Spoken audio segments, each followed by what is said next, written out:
Mo lava ona whaafitaia ma vi ia lo tātou atua, ona o lana pule wha soifua, i lo tau soifua ma lo mātou ola. Wha tālofa ma wha whelo i atu i ate o tō uma, o e mwhai ona maua le nei wha salalaunga, o e o sila mai ma wha whonga mai le tātou Lesona wha solo le nei, wa tātou tau nuk manuia mai le nei vai es fau, ia, vi ia ma fo i le tua le wha manuma le wha netanga. Ina wana whaia pēr me sili mo i tātou Lesona le nei, ta ua Lesona le wha moe moe, ia, wha tālofa fo i mwha whelo i atu. I sunga i whaia onga le tātou Lesona, ai ona o le tātou taimi, ia o le a tātou wha ngā solo i roa le tātou Lesona. Wha aftailo mātou utua, le amano wa e au mai, mātou te toe. Wha soa aila ua fionga le nei tai au ma le nei vai aso.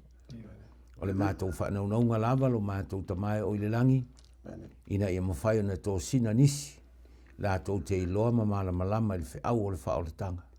Ina ia tō tele nisi e saunia mōlo malo o tau lata mai. Wha amnuia mai ala ua fio i le mātou wha soa i le nei tai au, ina ia mawhai ona manino le au wha afonga mai la tō o e uma o sila ma mai mo mai. Ina ia i umea umalavu i le vi ingo o elo mātou utua. Wha mangalo ni mea o mātou le ato toai, talia i mātou e ala i lou lava suafa Iesu le mātou wala. Amen.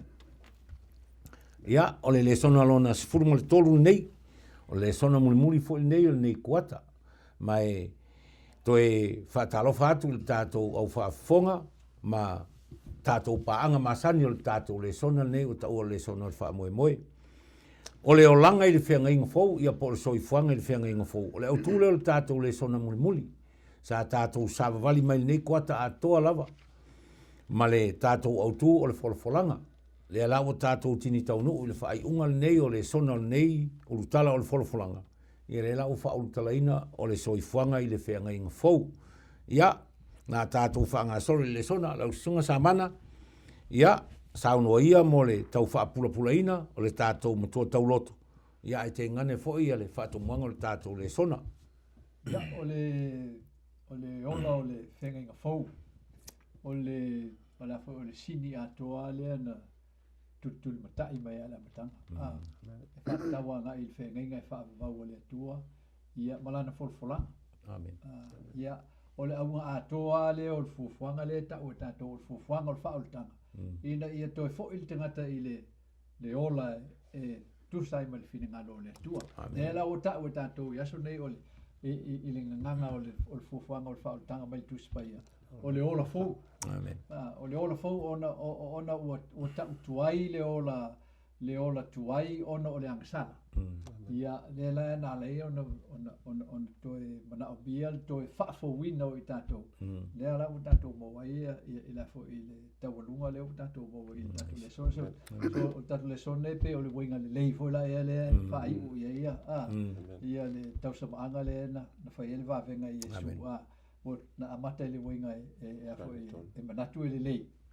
Ia ai umai umai fua umai le wina wa li mai e sili atu le o le winga le ia ile tau sama ona o le finangalo o le atua mo tātou le la le na autu tātou Lesona i le whaupunga le a Iesu lava ia tu sala o le afionga le a le atua tu sa amen e ana amata le il tātou Lesona mai le amatanga o le kuata i le kenese mo mofa bolusu rono le fetalai ele tu na tātou fa il tenga te lo tātou fa tusa ma ia folinga ia i tātou le foi la fa i upura ia le atua lava ia mai ua o sau ina ia lātou maua le ola.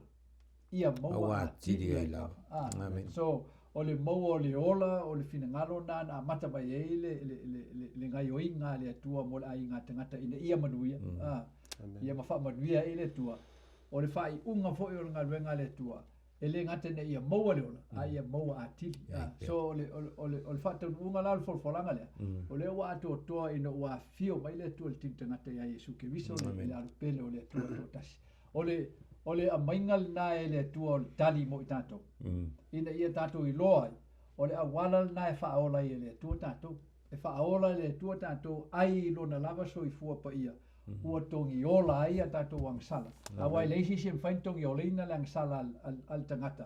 po se anga sala fo ya se angel e le si ma fai wa o mele o le e tuli e le tu e mamla mai tanto e na o le tua e lo na mana i lunga atu le anga sala mena le fai na maliu si mol tongi o le ino le anga sala po ai ya tanto ai le maliu ale tua o le ono le mana ma le marosi o mala e le ma fai lava na fa o betia ina le anga sala le la o liu tin tangata le tua ya Yesu Kristo o le folfolanga la e na mai ai le kenese tolu fo suma lima e tu mo momo fo e fa na o le fine le ulo ngata le la tu mo momo ina o maliu e su lu mo le sa tau manu ai lo le fo le muri vai o le fa na o le fine ile ngata po le fa na o le ngata ia ai tu mo momo ai e fo e fa na o le fine ia Yesu Kristo le ulo ngata le la o fo ai mai le tu le la fa mai le fa upule i le fo i le o fo suma fitu le yoane le se fulu na na o be tatu mutu tau lotu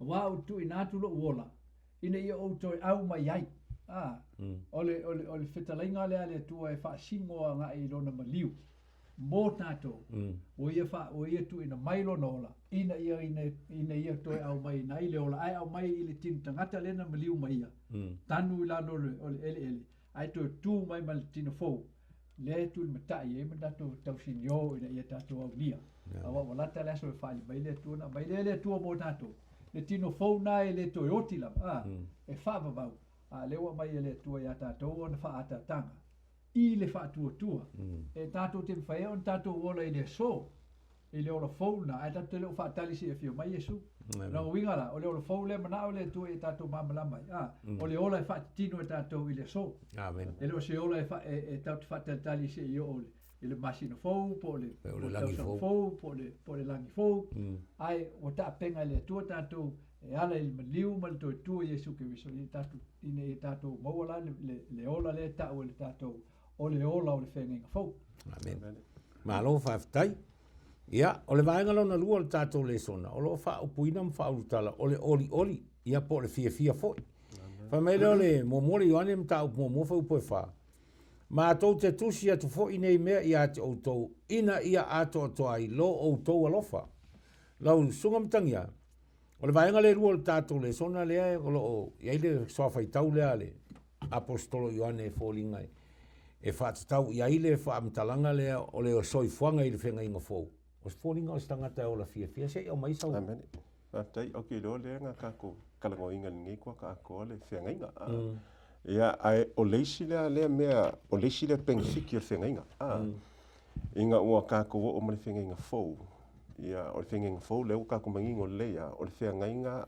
fo o le fa ka kau ia Yesu o le fa ka ngunga o le fenga inga kwai nga fa aka mai ai e fa ka kau i le maliu ko e ku o la ngaluenga fa faukua la ngaluenga fa kongiola o la ngaluenga fa auskaulaka fa masingo ia malong ko e fio mai o longa winga o lo fa kau ia Yesu a koa o le soifuanga la o le kangaka o lo kongo le fenga ngi e ka kau o pengfiki le foi ile oli aisia a fai ka ku ke makua malama le ile mafu anga nga lai o fa ku le kuale fenga ia on ka ko lola ia le o le plan a ko ale kua mo le kamu fainga inga ia fa mangalo fa mama ma fa ola mai ka ko me lang sala ia ele nga e ide meta uanga mai de kusinga ke fi tawina ma ile fe ko mai fe mo ma mai de fa mtalanga de mo ia mta mo alon fe upo mo se fa ngata mo fe upo fa de fa utu ia va nga le fe mai o le mele sa ile amtanga talu le amtanga na mātou whaalongolongo iai na mātou wapa ayatu iai o mātou mata ia na mātou mata iai na tanga foi o mātou lima ia le loukou o le ola na whaalia mai foi le ola na mātou wa ayatu mātou te moni mau foi iai ia ma ua mātou tau atu ia te utou le ola i whaavau o le nasa i le tama ua whaalia mai ia te mātou o le mea na mātou wawa ai iai ma whaalongolongo iai mātou te tau atu ai ia te utou ina ia outou mafuta whaatasi mai mātou o loo mafuta whaatasi foi o i le tamā lea atoa male malona alo o Yesu Keriso whai mailo la ia le whai upule whale whautu i le tātou vaenga lea mātou te tusi atu foi nei mea ia te utou ina ia atoa ai lo outou oli o le whamtala mai e Ioane ole experience nga mau le au so ai mai se lava le li le ko ia se so al kanga kale yo angi ko ki ia ia me uma sa ia o ile maungo le liwanga ia sa ia o ile kaimile lungo le maungo o le fongu Getsemane nga experience uma ia me uma e o foi lava le maliu Yesu ngal pauale so nga ia fa kasima a so uma ile ma se singala ko ia so akau kala la ia yo angi fa kau kulanga o Yesu ma me nga ia moli mauai ia e makua mangingo lelei ia o kanga kalenga makua moli mau patino lava ma fuanga fo ile akala kako va ai kuskusinga yangi e kala ngoa ia fa ka le lofa ma le oli o le fia ma le mau kinganga o nga sa ia makua moli mau lava fa mai le fa makalanga la le yangi the same thing fo ile wo yaki mako e ka kau fo inga yaki o ko pe a fai ko ke fai le mele fa mai la il fam jangan fa pe kolu ia ka kau on ko mafuka fa kasi mai mako wa o imako o le mau kingonga o lo mafuka fa kasi mako malkama malealo so le memo yala ele mfainga experience ka ko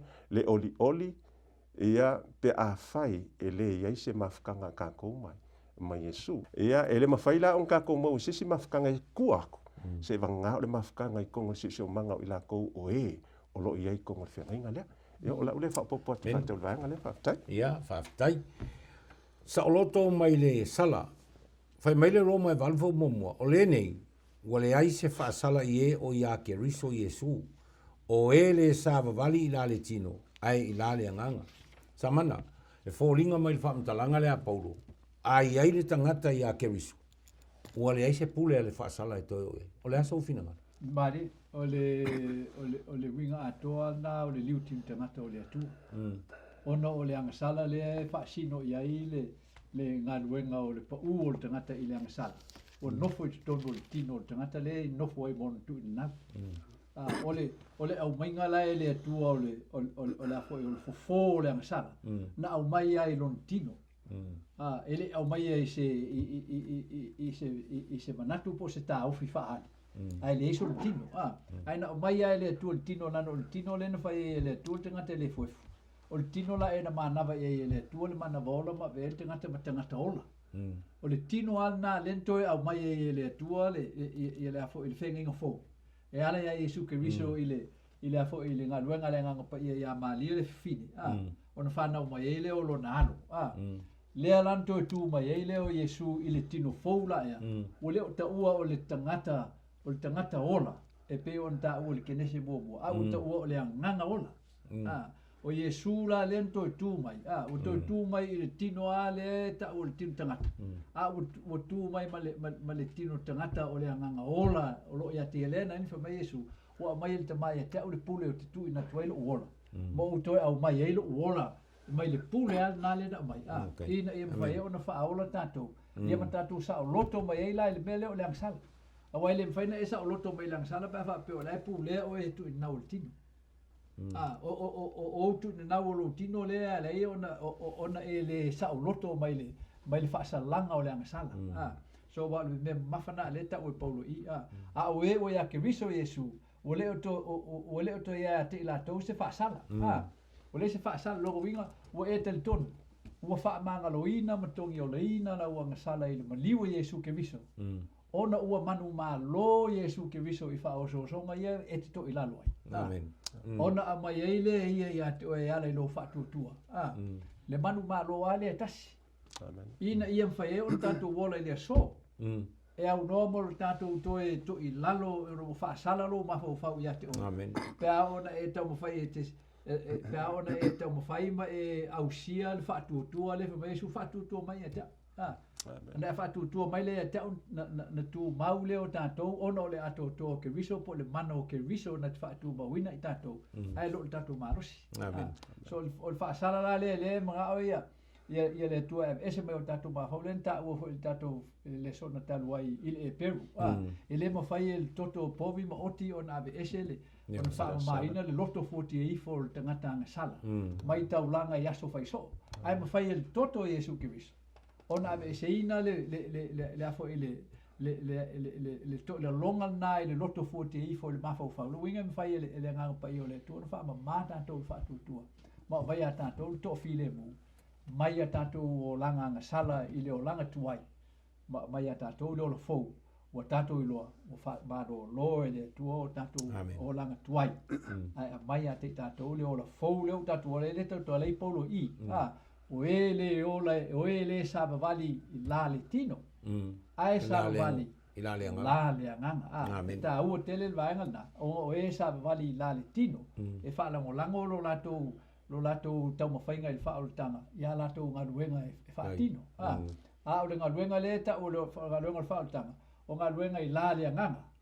Leo wha ato ina Yesu i lona lava tino. Mo tātou. Malo whaftai lona winga la lau saunoanga samana. E ia ke riso lo le tangata, ua le mwhai e le whaasala o na toe.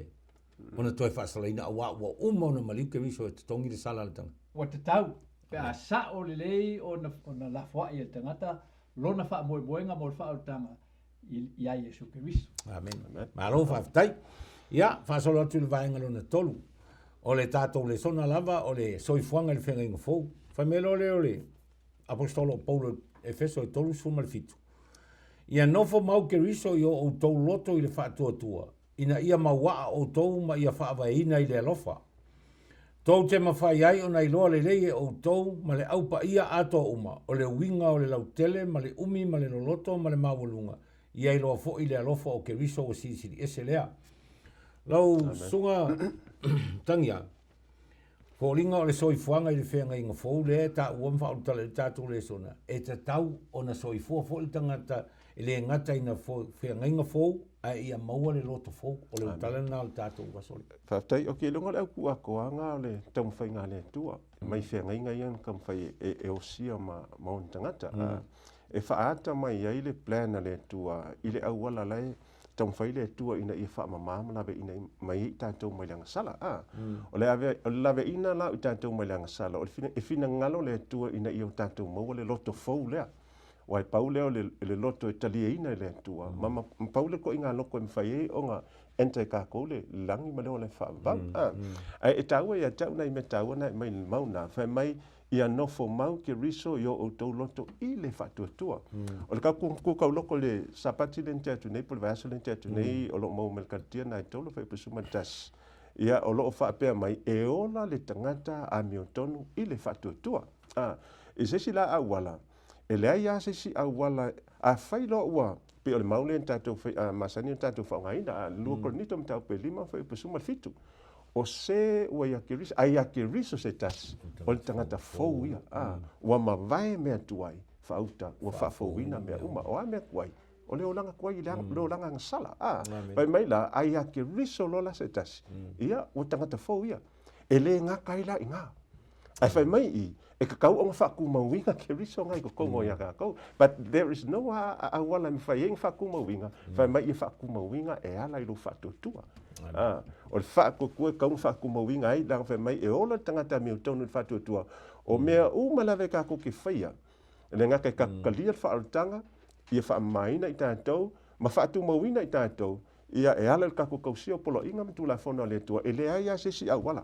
E ha e kako ke whaia mea uma e alaida. Le whatutua so le fina ngalo lao le tua, e le ngata mai i le tūlanga o le wha maina i tātou, a o lona fina ngalo, i e whaatu mawina, le mamana. Pe o le fo e tautala i Yesu le iona mta pusuma lima al fo e tolu. Fa mai lon fe tala nga yon so ina o to tu mai. Ko ya o ko fa ma fa mai o uma on fa mai na o to le upu. Amen. Uma fa ma o ko.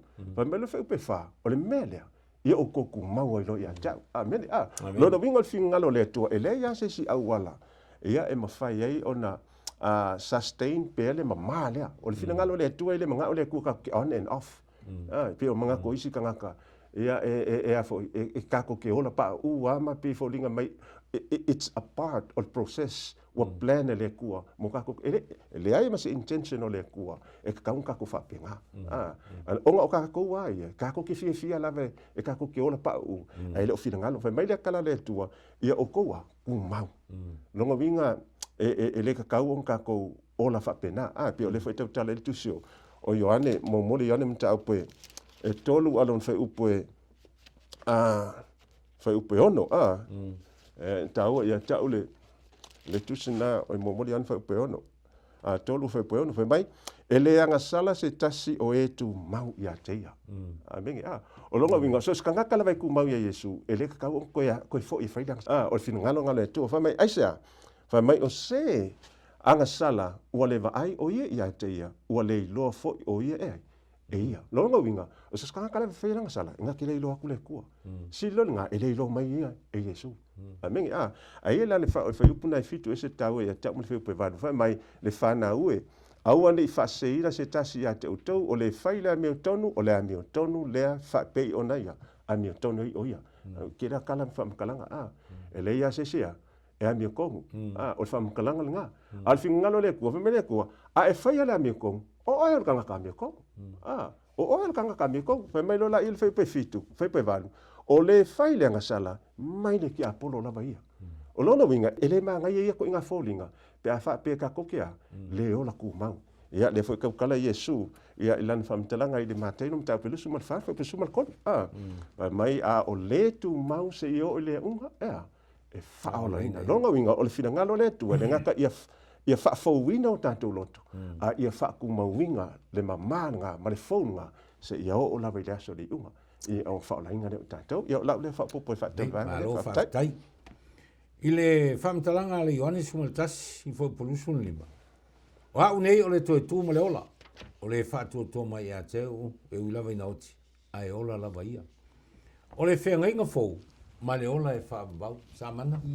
O le asau se e tau whaapula pula mai a le sota inga lea o le whengainga fōu ma le ola e whaabau. O le ola la le whaavau le whaawai le vaenga o tatu mutua le mai o le ola atiri, o le vaua atiri e lava le o le ola.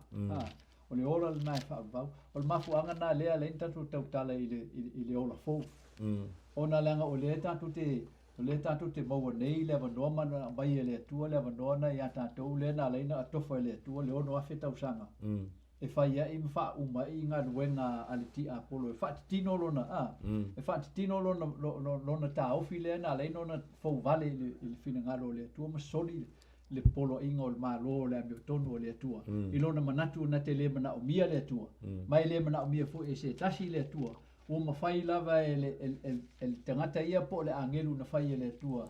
I lona whina ngaro tu noa ona ia whaapasenga ina mo na iloa le leima le leanga iau noa ma le whai ia le atua i o lato o langa. A le lau tato ilo nei.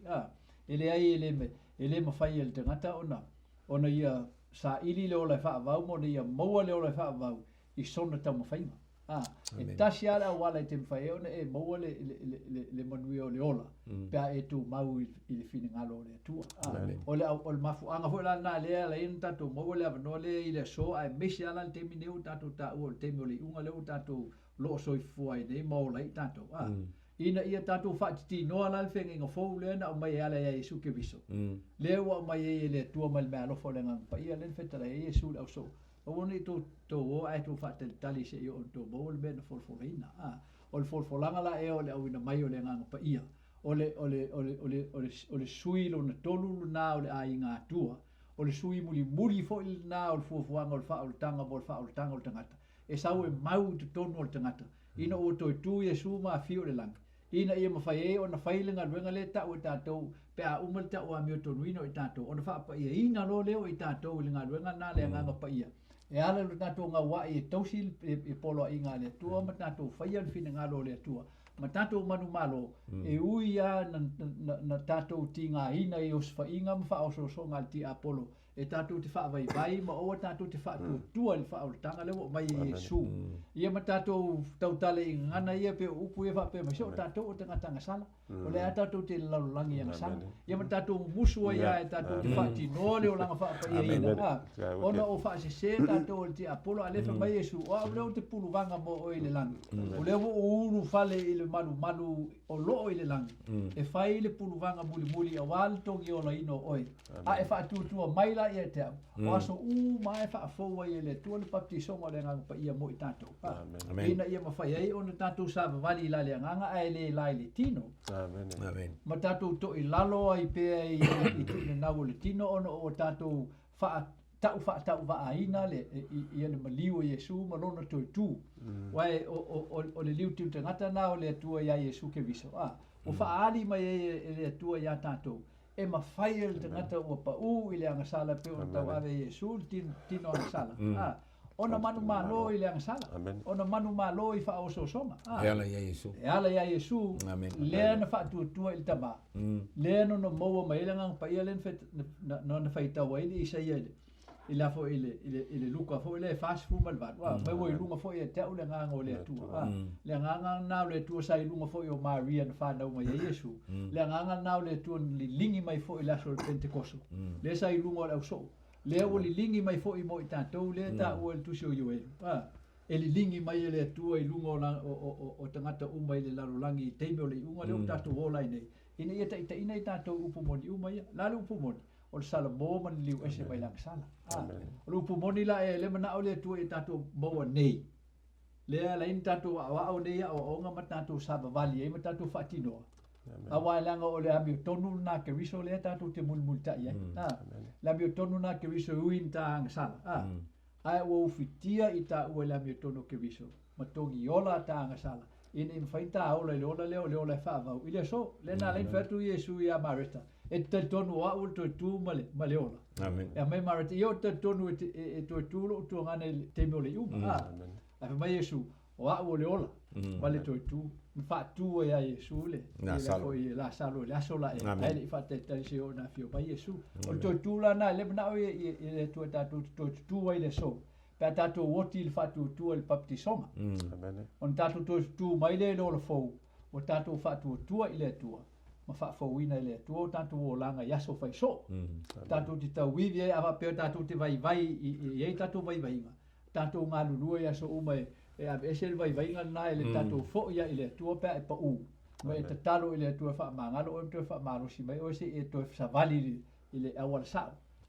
Il teime o maina e pa u mai fai pea se i ona ese le tua mai te oele fa salanga nai lo ma fa. Amen. Ma lo fa tai.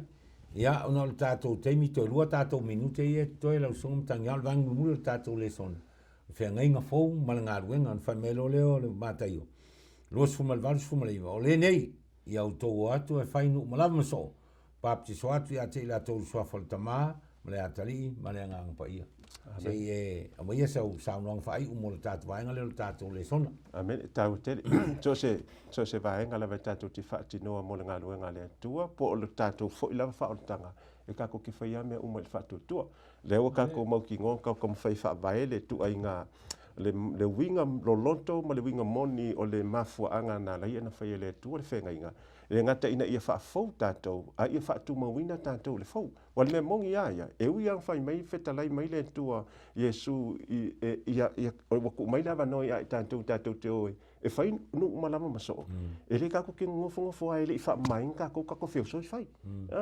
Ke pia whamitananga whai le whai mai polo. I le Roma e lua alon whai upo e lusu maltasi. Whai mai ma lusu malua. Whai mai le nei foi. O oe le hao au atu i le tasi tangata e te le hao au ea oe i ate oe. E kako ke le ngofo whawhisonga oso. Se i wanga ngau kako follow the process o whengainga lewa uma whakakia. Mo le wha mainga o kako wangasala. Ma whaku mawinga kako. A whapele kako ki whaia le angasala. A kako e au iskanga ka ia whamamainga la konga sala. Whenga kako a koe. A le whai mai o le whaia o le angasala. E le iloa i kako Iesu. Ma le iloa mai Iesu kako. Whenga kako whaia. O le mea konga ka whaia le manos. Whaia ilo kako manos. Ma ele effective, ele kalia, ele kua. Whai mai lo la ia lele. So onga le mau. Whai mai. O oe le la unga atu. Au wale nga oi. E te le nga oi e oe. Le akala ngoa i soli kulafongo. Si o manga o soli kulafongo. Whaia o le angasala. Whai mai lo la ia lea. O oe le matua ino i tupua e te le whaoa ea mea sa. O oe le mita il tulafono e te le whaale mi ngau ea i le atua i lau soli il tulafono. O lava makoe le tau mai i. So se ka ngaka lava ea lui whaile ngā luenga o le whaasoa makalai e ka kaua o ngā ola mama. Ku mau i le ola mama. Yo sa ule whapopo ka whatou le vaenga. Whaptai. Ia, o te loa o le tatou Lesona na. O le whaiunga o le tatou Lesona ato le nei mo le nei, ma le nei tua kuata ato le vaenga mulmuli lea. O le mana onga o iai, la ulea mata iai. O te tau na so tangata umo le whengainga fou, e au na Soifua ma whaatino. Pai mai Iesu, a fua o na outou loa o ia mea. Koma. amu ia lo auto pe auto faia Mai. lo no winga e ta ua le loa ai ale ai se fatino ina mo faia ia no fai mai lo le apostolo Paulo e siro e malo me la lea ia le au fa fongai ma le au mai moa le tatou le sono nei kuata o lona fai unga le na o le ase au ngana e maua ma se whaalumanga na e maua mai le langi le tatou le sona le nei kuata atoa ia o le mana onga muli na le tatou le sona Soifua ai loa ma whaatino ina ia whaamu ia Yesu ia te oe la whaia le tatou talo lo mātou utua oe o lo mātou tamā o i le langi e tō tasi oe o le matai o le nei ngā luenga wa mai al vai ngā tangata ai o mātou whanau na watu ia te oe i lo mana whai vāvenga ngā luenga lo ngang pa ia e whaapea o na whaamtala loto i whina ngalo mo whaamoe moe o utangata o lo o whaafonga ma mai mo mai i nei mta upu i nei tai au mātou